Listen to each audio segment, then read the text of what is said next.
Hi guys, this is Gian. Welcome to Banyo Thoughts, your daily dose of happiness and uh, adventure. Anyway, yeah, this is actually a podcast that I've been doing for a couple of months already. So, anyway, today is I just wanted to talk about a very interesting topic where some of us have gone through over the past few months during the quarantine, and it's actually anxiety and depression. I know some people have gone through that, especially me, for example. And siguro today lang, siguro this probably today. I think this is the time na medyo naging okay rin ako because of the past few days it was really hard to deal with anxiety. Syempre tinitignan ko yung sarili ko sa video. Natawa lang talaga ako sa buhok ko. Next time, huwag talagang gugupitin talaga sarili nyo. Mukha talaga helmet yung buhok. Shape na shape talaga yung sa side. Tapos ang haba-haba sa taas. Anyway, hindi na ako nagsombrero. Para makita nyo kung gaano kalala ang paggupit.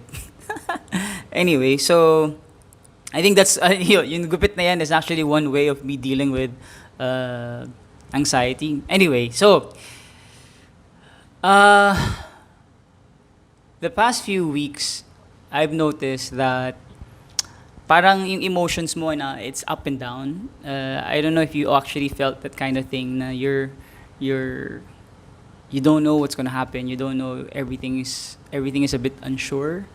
So parang ikaw rin parang feeling mo na hindi mo alam kung saan ka lulugar. Especially for us as a startup founder with a travel company, super affected rin kami dito sa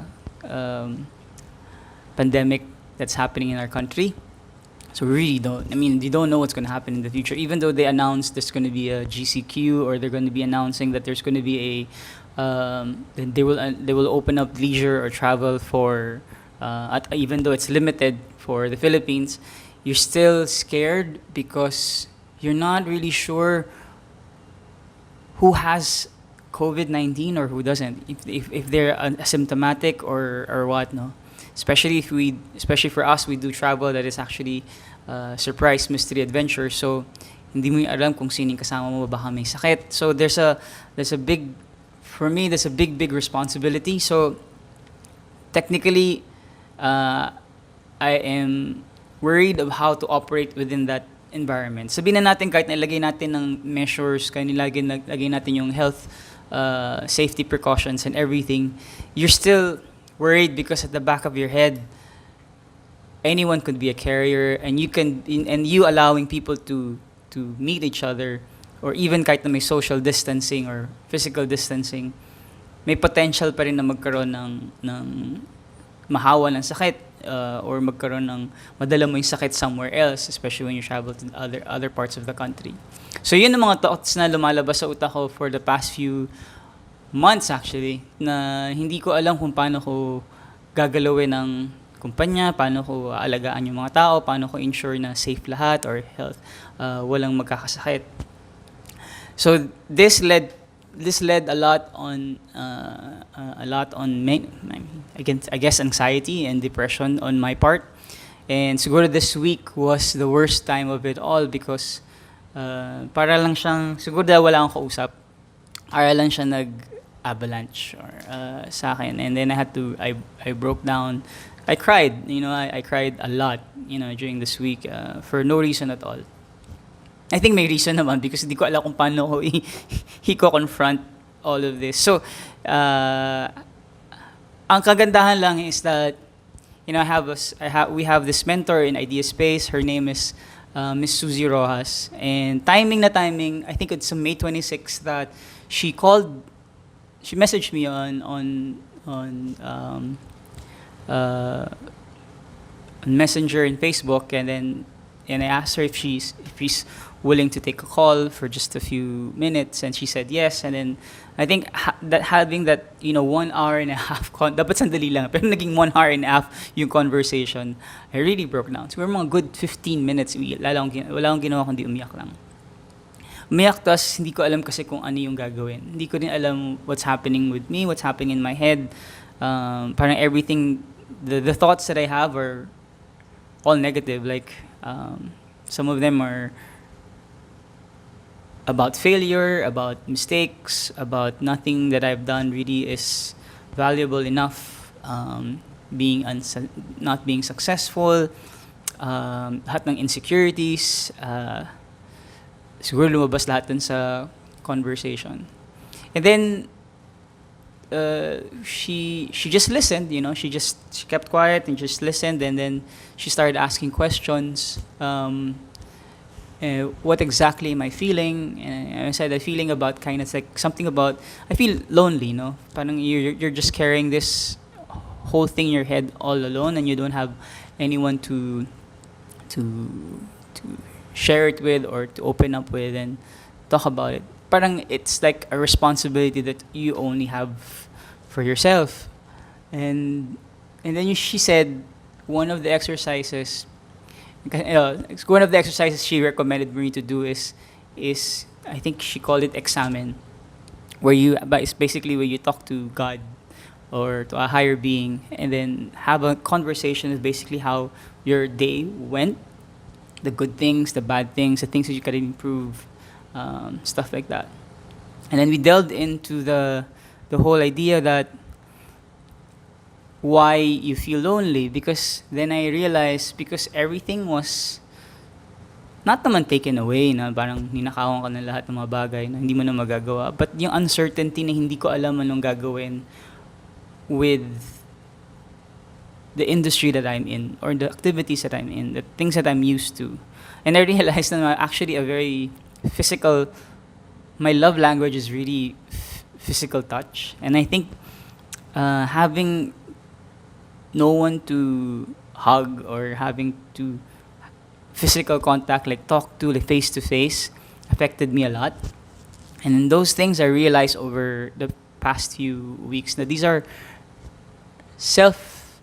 yung mga limitations ng sarili ko or yung mga self knowledge, I guess. Yung nalaman ko saan talaga ako masaya, saan ako hindi masaya, saan ako nangangailangan ng tulong, saan hindi ko nangangailangan ng tulong. So that was May 26. But it took me 3 days until actually yesterday, parang it's a gradual improvement over the past few days, no. But I think what helped me a lot in coping with this, aside from what Miss Susie recommended, was actually started writing things down.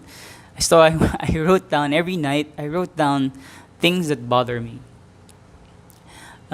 Siguro ang dami kong sinulat nun. Things that I'm worried about. Sinulat ko rin lahat yan. Things that makes me happy. Like, what things that excite me whenever I do something. So I wrote a couple of things down. And then the last thing that I wrote is what do I really want to, what are my dreams? Ano ba talaga, kung hindi problema ang pera, ano talaga yung pangarap ko talaga sa buhay? What do I really want to do? So I wrote things down. And it's really, the funny thing is, really it's completely different from what I'm doing as a startup founder in Experience Philippines. But what's clear is that it's really about helping people and making people happy. I think that's the end of the day. So realization ko at the end is really, I think I lost touch of what is really fun. Maybe because every day, I think, I don't know if it happens to everyone or some of you guys, but don't you feel that sometimes when we get involved in, or do something and we start doing it in a routine way, that we lose track of what really is, why we started it out, and what were the initial reasons why we started it out.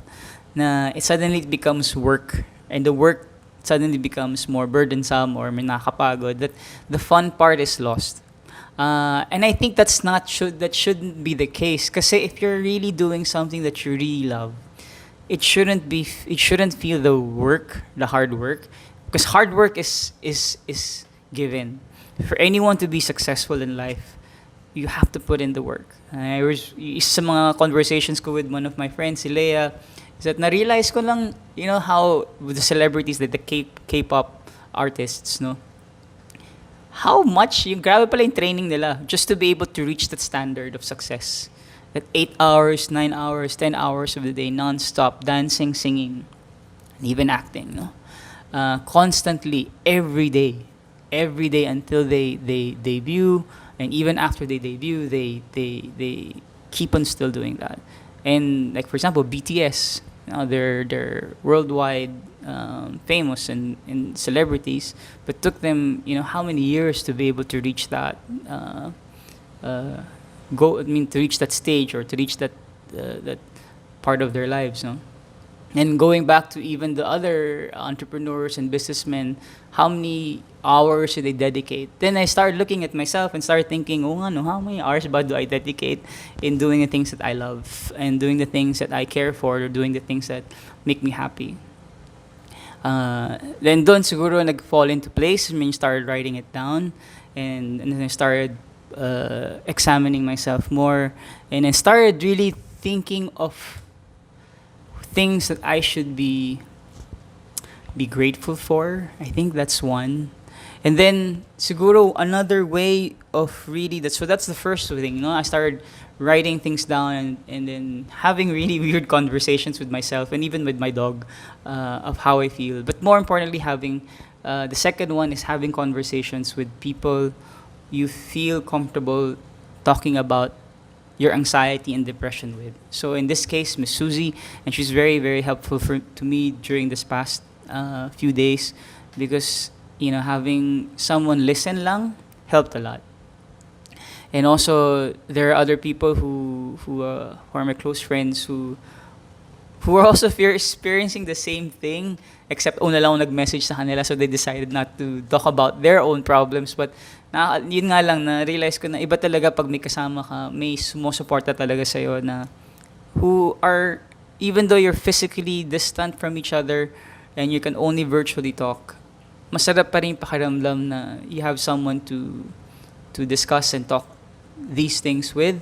And then they make you see the other side of the picture that you don't also realize, that what the good things that you're doing or the good things that you're actually, it's a good thing that you're actually thinking about what you're thinking, meaning you're recognizing it and you're realizing it, and then moving forward with it. What's the next step?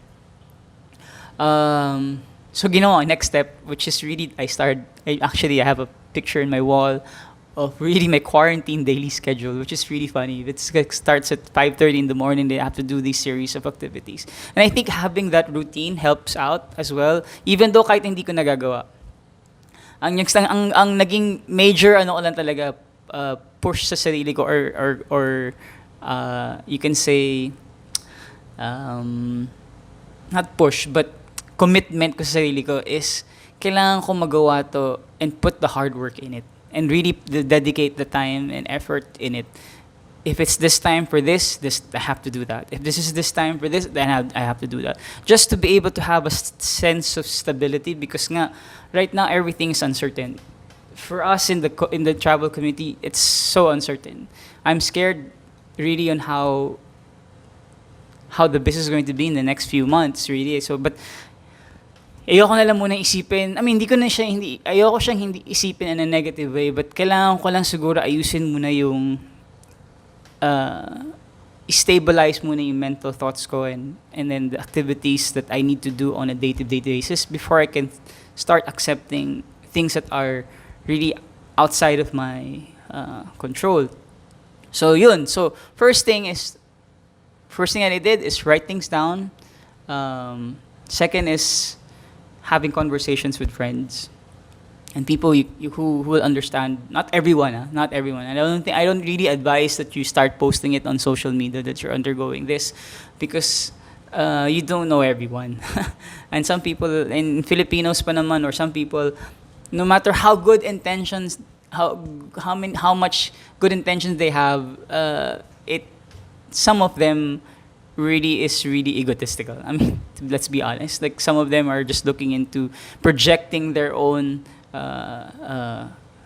themselves to someone else, and I really don't like that. But kaya you have to select who you want to talk to and who you feel like you want to have a conversation with. So just few people. It can't be, don't talk to 10 or 20 people. Just talk to one or two.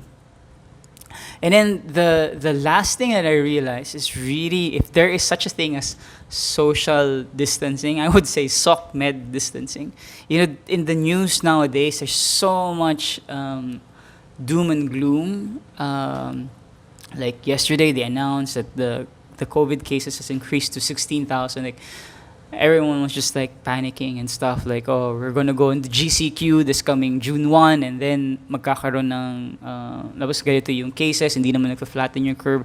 So ako personally, oh shit, ako yung kinakabahan na rin, parang takot na rin ako ngayon lumabas, and takot na rin ako makipag-usap sa mga tao na without, wearing the mask and everything.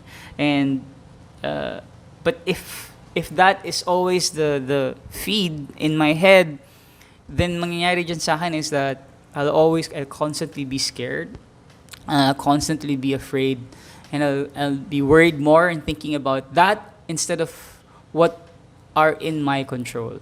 So I think that's the reason why we should, if you can, avoid, you can be in the news and understand what's happening out there, but I think we should be selective in what we read and what we see and what we watch in social media. Personally, and this is just me, my opinion about it. No, I really found enjoyment in going to TikTok. I know some of you don't like it because it's China made, etc., etc. They'll get your details, etc., etc., which you can easily avoid by coming up with another email. But it's not about dances. It's not about memes. It's not about all these. I just saw the creativity of people.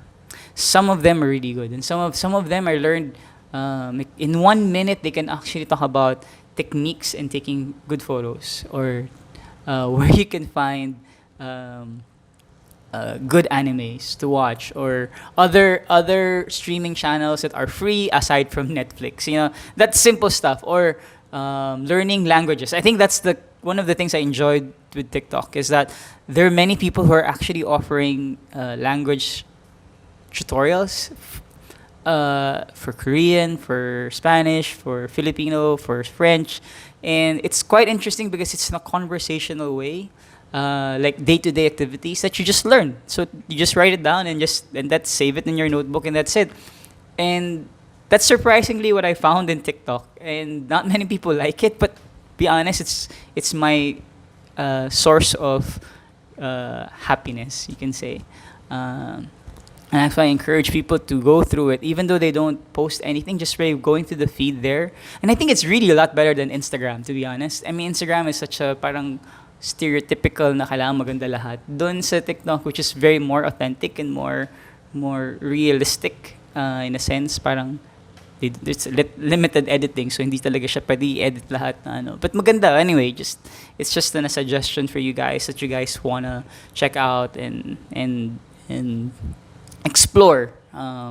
So yun, those are the top three things that those are the three things that I did over the past few days that helped me stabilize my anxiety and depression. One is writing things down. Two is really having conversations with friends.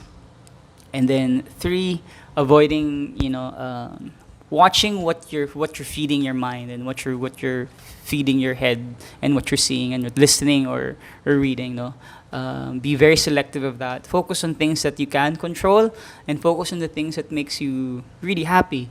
And siguro at the end, I wrote. If you can see my blackboard here, I just wrote a big reminder to myself that it's all about having fun.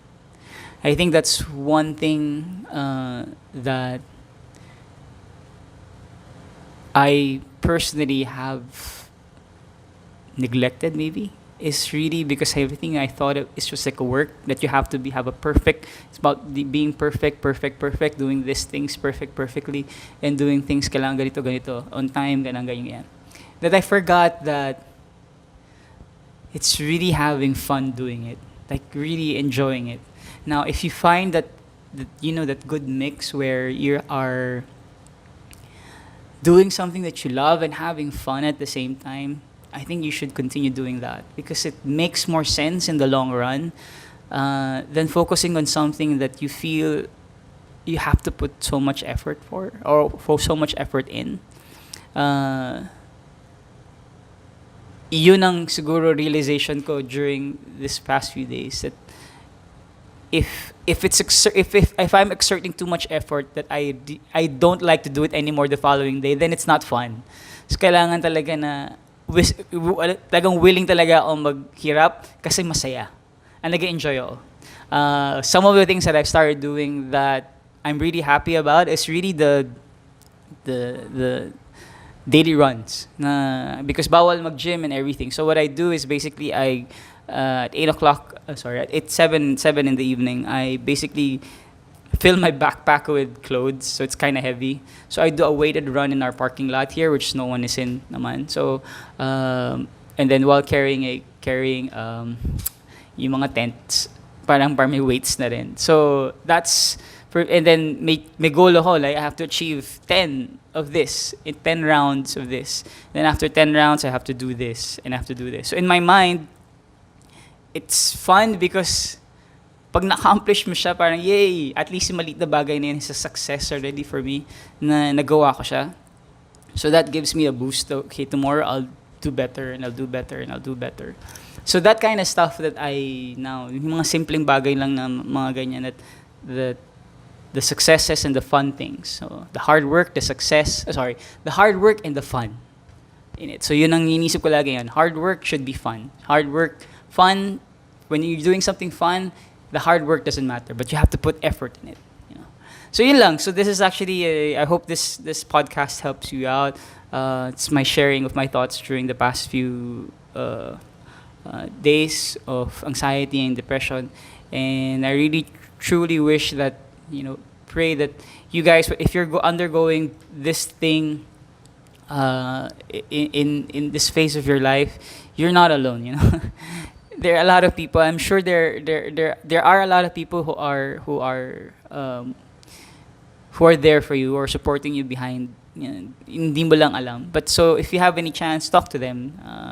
Leave a note also here in my podcast or in this video. Let's have a conversation. Yun lang. So I hope you guys have a good day, night, wherever you are. And thank you very much for listening to this podcast. And until the next one. So